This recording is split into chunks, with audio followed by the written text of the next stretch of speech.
안녕하세요 여러분. 주님의 위로하심과 세임 주심을 충만하게 누리는 그런 하루가 되기를 축복합니다. 오늘 본문은 출애굽기 22장입니다. 사람이 소나 양을 도둑질하여 잡거나 팔면 그는 소 한 마리에 소 5마리로 갚고 양 한 마리에 양 4마리로 갚을지니라. 도둑이 뚫고 들어오는 것을 보고 그를 쳐 죽이면 피 흘린 죄가 없으나 해 돋은 후에는 피 흘린 죄가 있으리라. 도둑은 반드시 배상할 것이나 배상할 것이 없으면 그 몸을 팔아 그 도둑질한 것을 배상할 것이요 도둑질한 것이 살아 그의 손에 있으면 소나 낙이나 양을 막론하고 갑절을 배상할지니라. 사람이 밭에서나 포도원에서 짐승을 먹이다가 자기의 짐승을 놓아 남의 밭에서 먹게 하면 자기 밭에 가장 좋은 것과 자기 포도원에 가장 좋은 것으로 배상할지니라. 불이 나서 가시나무에 댕겨 낫갈이나 거두지 못한 곡식이나 밭을 태우면 불러온 자가 반드시 배상할지니라. 사람이 돈이나 물품을 이웃에게 맡겨 지키게 하였다가 그 이웃집에서 도둑을 맞았는데 그 도둑이 잡히면 갑절을 배상할 것이요 도둑이 잡히지 아니하면 그 집주인이 재판장 앞에 가서 자기가 그 이웃의 물품에 손댄 여부의 조사를 받을 것이며 어떤 잃은 물건 즉 소나 낙이나 양이나 의복이나 또는 다른 잃은 물건에 대하여 어떤 사람이 이르기를 이것이 그것이라 하면 양편이 재판장 앞에 나아갈 것이요 재판장이 죄 있다고 하는 자가 그 상대편에게 갑절을 배상할지니라. 사람이 낙이나 소나 양이나 다른 짐승을 이웃에게 맡겨 지키게 하였다가 죽거나 상하거나 끌려가도 본 사람이 없으면 두 사람 사이에 맡은 자가 이웃의 것에 손을 대지 아니하였다고 여호와께 맹세할 것이요 그 임자는 그대로 믿을 것이며 그 사람은 배상하지 아니하려니와 만일 자기에게서 도둑 맞았으면 그 임자에게 배상할 것이며 만일 찢겼으면 그것을 가져다가 증언할 것이요 그 찢긴 것에 대하여 배상하지 아니할지니라. 만일 이웃에게 빌려온 것이 그 임자가 함께 있지 아니할 때에 상하거나 죽으면 반드시 배상하려니와 그 임자가 그것과 함께 있으면 배상하지 아니할지니라. 만일 세낸 것이면 새로 족하니라. 사람이 약혼하지 아니한 처녀를 꿰어 동침하였으면 납폐금을 주고 아내로 삼을 것이요 만일 처녀의 아버지가 딸을 그에게 주기를 거절하면 그는 처녀에게 납폐금으로 돈을 낼지니라. 너는 무당을 살려두지 말라. 짐승과 행음하는 자는 반드시 죽일지니라. 여호와 외에 다른 신에게 제사를 드리는 자는 멸할지니라. 너는 이방 나그네를 납치하지 말며 그들을 학대하지 말라. 너희도 애굽 땅에서 나그네였음이라. 너는 과부와 고아를 해롭게 하지 말라. 네가 만일 그들을 해롭게 함으로 그들이 내게 부르짖으면 내가 반드시 그 부르짖음을 들으리라. 나의 노가 맹렬함으로 내가 칼로 너희를 죽이리니 너희 아내는 과부가 되고 너희 자녀는 고아가 되리라. 내가 만일 너와 함께한 내 백성 중에서 가난한 자에게 돈을 구워주면 너는 그에게 채권자같이 하지 말며 이자를 받지 말 것이며 내가 만일 이웃의 옷을 전당 잡거든 해가 지기 전에 그에게 돌려보내라. 그것이 유일한 옷이라. 그것이 그의 알몸을 가릴 옷인즉 그가 무엇을 입고 자겠느냐. 그가 내게 부르짖으면 내가 들으리니 나는 자비로운 자임이니라. 너는 재판장을 모독하지 말며 백성의 지도자를 저주하지 말지니라. 너는 내가 추수한 것과 내가 짜낸 집을 바치기를 더디하지 말지며 내 처음 난 아들들을 내게 줄지며 내 소와 양도 그와 같이 하되 이래 동안 어미와 함께 있게 하다가 여드레 만에 내게 줄지니라. 너희는 내게 거룩한 사람이 될지니 들에서 짐승에게 찢긴 동물의 고기를 먹지 말고 그것을 개에게 던질지니라. 아멘. 자, 출애굽기 20장이 이제 예배에 관한 규정이 나왔고 출애굽기 21장이 생명 보호에 관한 규정이라면 오늘 본문인 이 출애굽기 22장은 재산 보호에 관한 규정을 중점적으로 다룹니다. 율법이 이런 순서로 이렇게 주어진 것은 이웃을 사랑하기 위해서는 소극적으로 이웃의 생명과 재산에 해를 끼치지 말아야 할 것은 당연하고 적극적으로 그들의 생명과 재산을 보호하기 위한 역할을 하나님 백성들이 해야 할 것이기 때문에 이런 순서로 주어진 거예요. 자, 자연환경을 예로 한번 든다면 자연환경은 사회의 모든 구성원들의 공공재이자 그들의 생명을 담고 있는 요람이죠. 저는 2018년 1월에 인천에서 사역을 시작했는데요. 지방과 더 지방인 아프리카에서만 지내다가 처음 살게 된 이 대도시, 특별히 중국에서 가까운 인천에서 처음 몇 달간은 이 밀려오는 황사에 공기 오염이, 대기 오염이 굉장히 심하거든요. 눈과 목이 너무 고통스럽고 온 얼굴에 막 뾰루지 같은 것들이 돋아나서 고생을 했습니다. 중국은 부주중이 아니라 의식적으로 이웃 나라들의 생명과 재산권을 침해하고 있는 거죠. 중국과 같은 이 국제적인 차원뿐만 아니라 국내에서도 하천의 수위를 인위적으로 조작하는 정책으로 이 하천 생태계를 박살낸다거나 개인적 차원으로 분리수거를 제대로 하지 않는 일들도 이웃, 특별히 우리 다음 세대들의 생명권과 재산권에 심각한 피해를 초래하는 겁니다. 그럼 이게 먼 법이 아닌 거죠. 하나님 법이. 시민의 일원으로서 소극적으로 이런 일들이 벌어지지 않도록 하는 동시에 적극적으로 각자의 자리에서 또한 뜻이 맞는 사람들끼리 모여서 문제를 해결할 수 있는 길들을 찾아서 움직여야 하는 거예요. 자, 이웃의 생명과 재산에 피해를 주는 예는 비단 환경 파괴와 같은 큰 주제뿐만이 아니라 음주운전, 정말 심각한 문제죠. 아파트 화장실에서의 흡연과 같은 이런 소소한 일들도 들 수 있을 겁니다. 본문 1절을 보면 이게 작은 문제가 하나님이 굉장히 다루시는 걸 잘 봐야 돼요. 1절을 보면 남들에게 피해를 주고 재산권, 생명권에 피해를 주는 이 문제들을 하나님이 어떻게 다루시는지를 보면 하나님은 이 도둑질한 것, 그들의 재산과 생명을 도둑질해 오는 거잖아요. 도둑질한 거에 대한 배상을 말씀하시는데요. 흥미로운 것은 소 한 마리에 소 5마리로 갚고 양 한 마리는 양 4마리로 갚으라고 규정을 하셨다는 겁니다. 자, 이거는 왜 이러냐? 양 한 마리를 잃은 사람보다 소 한 마리를 잃은 사람이 일반적으로 마음고생을 더 할 수밖에 없다는 것에 근거한 철저한 피해자 중심의 보상 원칙입니다. 요즘 이제 나오는 이 피해자 중심주의 뭐 이런 말들, 이게 참 놀랍죠. 이 법이 주어지는 그 고대에 이미 하나님은 피해자 중심주의로 원칙을 세우고 가시는 거예요. 소 한 마리를 잃은 사람과 양 한 마리를 잃은 사람은 다르게 하는데 심적 고통까지도 배려하시는 거예요. 많은 경우에 사람들은 자신이 받은 경제적, 물리적, 이 심리적 피해에 대해서는 아주 예민하고 심지어 과장적으로 과장을 하면서 막 반응을 하면서도 타인에게 나의 말과 행위를 통해서 끼친 피해에 대해서는 뭐 별거 아닌 것처럼 생각하는 경우가 참 많습니다.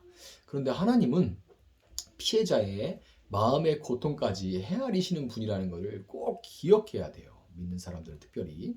11절을 보면 사람이 소나 양과 같은 자기 재산을 이웃에게 맡겨 지키게 하였다가 죽거나 상하거나 끌려가는 재산상의 피해가 일어났을 때 7절부터 9절에서 볼 수 있듯이 재판장 앞에 가서 책임 여부에 대한 그런 공방을 펼칠 수가 있지만, 그럴 수 있죠. 공방을 펼칠 수 있습니다. 뭐 법은 막 그냥 재판 같은 건 절대 받아서는 안 된다 이런 게 아닙니다. 그러나 이웃의 재산을 맡았던 자가 자신은 그 재산의 피해에 책임이 없다는 것을 하나님께 맹세함으로써 최종적인 권위를 하나님께 의지하는 모습을 볼 수가 있죠. 사람의 재산은 결국 그 재산을 그에게 맡기신 하나님의 것이기 때문에 그 재산에 피해를 끼치고도 그렇지 않다고 거짓말을 하는 자는 그 이웃뿐 아니라 그 이웃을 감찰하시고 돌보시는 하나님께 피해를 입히게 된 것이기 때문에 하나님은 그것을 결코 잊지 않으십니다. 사람은 혹시 그냥 뭐 대충 넘어갈 수 있어도 하나님은 결코 잊지 않으세요. 그리고 마태복음 5장 25절부터 26절에 기록된 대로 그가 영원한 옥에 갇혀 한 푼이라도 남김없이 다 갚을 때까지, 다시 말해서 영원히 거기서 나오지 못하게 하나님은 만들어 버리실 거예요. 이웃을 사랑하는 방법으로 제시된 배상의 원칙은 그 이웃을 사랑하시는 하나님의 권위를 인정할 때 온전히 실행될 수 있는 겁니다. 16절 이하에 기록된 도덕에 관한 법 역시 이와 마찬가지죠. 약혼하지 않은 처녀를 꿰어서 동침하는 경우 그녀를 아내로 삼거나 납폐금을 지불하라는 규정, 이방 나그네를 압제하거나 학대하지 말라는 규정, 가부나 고아를 해롭게 하지 말고 가난한 자에게 돈을 꾸어줬을 때는 고리를 뜯거나 독촉하지 말라는 이런 규정들은 모두 하나님의 권위와 함께 그분이 먼저 우리에게 행하셨던 일들을 기억하는 데 근거하고 있어요. 하나님 우리에게 많은 걸 주시지만 그러나 우리에게 독촉하지 않으시고 내가 너에게 뭘 줬는데 너는 왜 갚지 않니? 이렇게 하지 않으시고, 또 하나님께서 우리가 나그네 되었을 때 하나님 우리를 어떻게 돌보시고 우리를 해방시켜 주셨는지 이런 것들을 기억하는 것이 근거가 되는 거죠.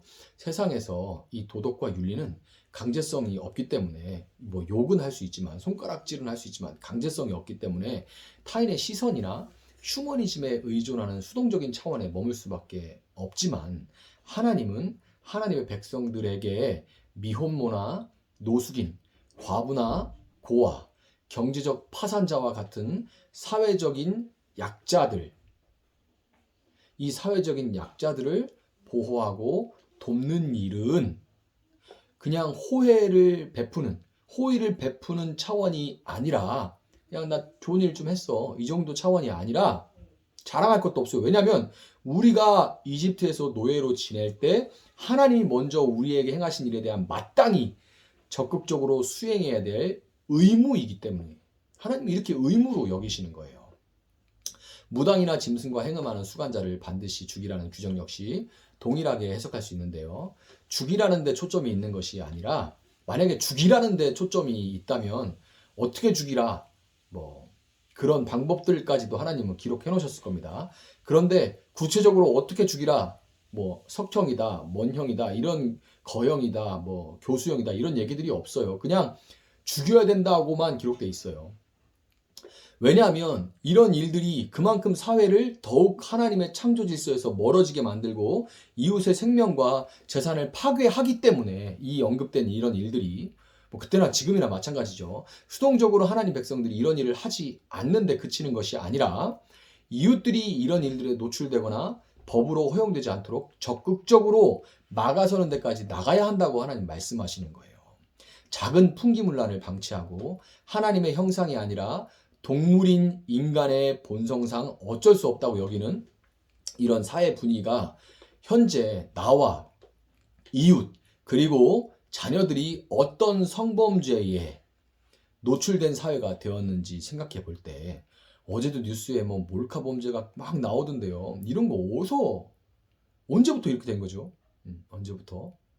뭘 용납하기 시작하면서 어떤 사회 분위기가 되면서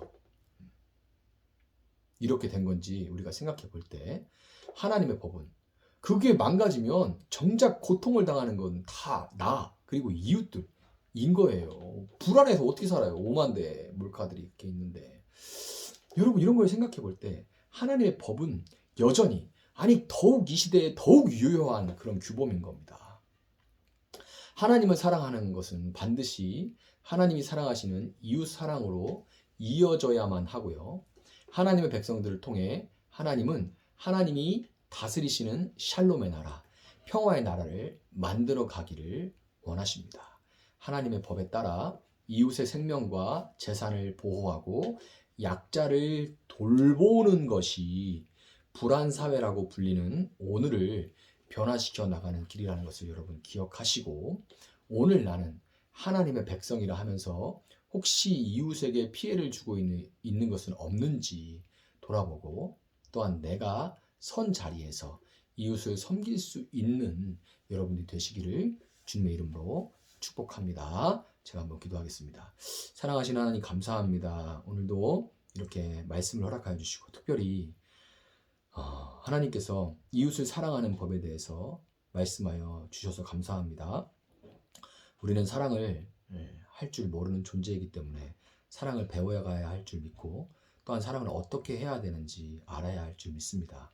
하나님, 먼저 이웃에게 피해를 주지 않는 수동적인 사랑을 우리가 실천하게 하시고 더 나아가서 우리 믿음이 더욱더 굳건하여지고 확장되어서 성장하여서 이웃을 사랑하되 적극적으로 그들에게 피해를 또 재산상 생명에 피해가 가지 않도록 하는 그런 적극적인 조치들을 마련해 갈 수 있는 그런 우리 귀한 믿는 성도들 되게 하여 주셔서 하나님 우리가 하나님의 나라라는 것이 죽어서 들어가는 먼 곳에 있는 추상적인 어떤 나라가 아니라 오늘 내가 서 있는 이 자리에 하나님 말씀으로 살아갈 때 임한다는 것을 기억하고 오늘 내가 살아가는 이 나라, 이 현장에서 단 1cm, 단 1인치라도 하나님의 나라를 확장해 갈 수 있는 그것을 소망하는 그것을 꿈으로 가지고 살아갈 수 있는 우리 귀한 성도님 될 수 있도록 하나님 함께하여 주시옵소서. 감사하며 예수님의 이름으로 기도합니다.